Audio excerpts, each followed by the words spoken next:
नमस्कार, पंजाब तक में आपका स्वागत है। मैं हूं सत्येंद्र चौहान।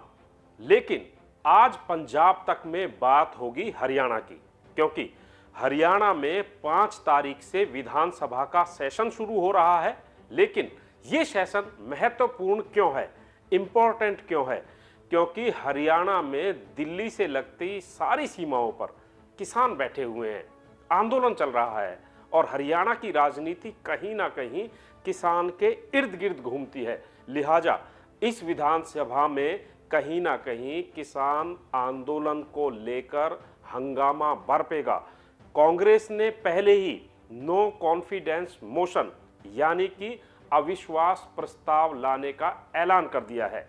अगर स्पीकर इस अविश्वास प्रस्ताव को मान लेते हैं तो इस पर चर्चा होगी और चर्चा होगी किसान आंदोलन और किसान नेताओं, खासकर वो नेता जो अपने आप को किसानों का समर्थक और किसानों का हितैषी, किसानों की पार्टी और किसानों के वंशज होने का दावा करते हैं। मैं किसकी बात कर रहा हूं वो आप बिल्कुल समझ गए होंगे।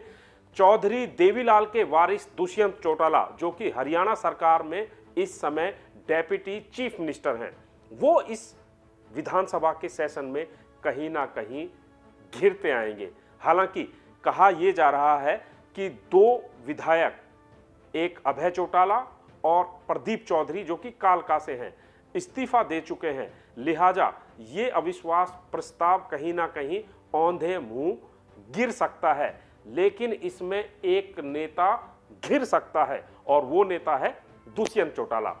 दुष्यंत चौटाला ये दम भरते हैं कि वो देवीलाल के वारिस हैं और किसान के हितैषी हैं और किसानों की पार्टी से जुड़े हुए हैं और वो वोट भी किसानों से ही मांगकर सत्ता की दहलीज तक आए हैं। लेकिन किसान आंदोलन पर उनकी चुप्पी कहीं ना कहीं आने वाले तूफान की तरफ इशारा कर रही है। हालांकि ये तय हो चुका है कि दुष्यंत चौटाला किसी भी सूरत में भारतीय जनता पार्टी का दामन नहीं छोड़ने वाले हैं, लेकिन विपक्ष उनको निशाने पर लेगा, इसमें कोई दो राय नहीं है।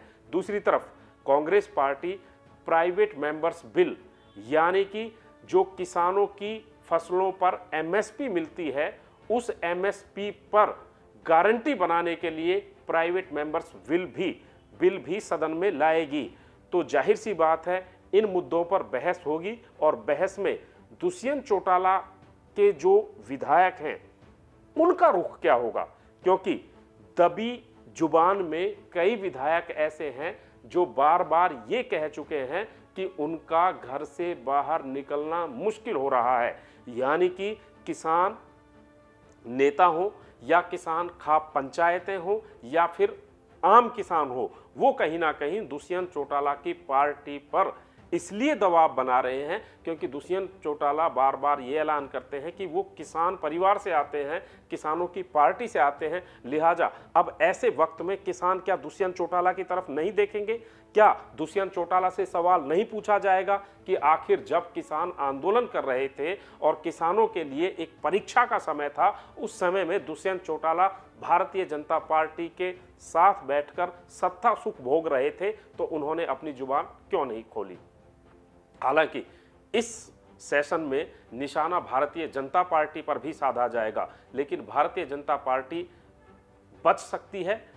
दुष्यंत के बचने का रास्ता साफ नजर नहीं आता है। लग ऐसा रहा है कि दुष्यंत चौटाला कहीं ना कहीं राजनीतिक चक्रव्यूह में फंसते जा रहे हैं। एक तरफ उनके खुद के सगे चाचा अभय चौटाला उनको चुनौती दे रहे हैं कि दुष्यंत चौटाला बिना सुरक्षा के हरियाणा में दौरे करके दिखाएं, तो दूसरी तरफ जगह जगह किसान नेता खाप लामबंद हो रहे हैं कि दुष्यंत चौटाला को हरियाणा की राजनीति में अब और नहीं जमने दिया जाए जब तक दुष्यंत चौटाला भारतीय जनता पार्टी की सरकार से अपना समर्थन वापस नहीं लेते हैं। तो तीसरी तरफ दुष्यंत चौटाला के ऊपर अपने ही पार्टी के विधायकों और नेताओं का भी दबाव है, इसमें कोई दो राय नहीं है। तो दुष्यंत चौटाला, अगर मैं 4 रास्ते कहूं, एक सड़क समर्थन वापसी की है, दूसरी सड़क भारतीय जनता पार्टी के समर्थन की है, तीसरी सड़क विधायकों की है और चौथी सड़क किसान, विपक्ष और हरियाणा की जनता की है।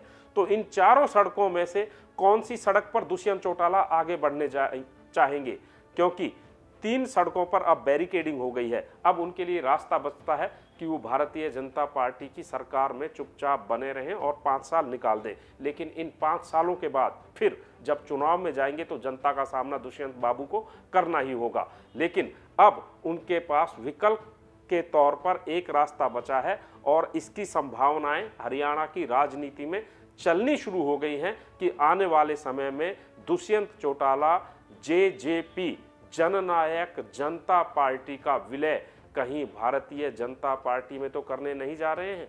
अगर ऐसा करने जा रहे हैं तो शायद ये कहीं ना कहीं उनके लिए एक रास्ता हो सकता है, लेकिन फिलहाल राजनीतिक हलकों में उनको बहुत हल्के में लिया जा रहा है और उनके ऊपर निशाने साधे जा रहे हैं। फिलहाल पंजाब तक में इतना ही।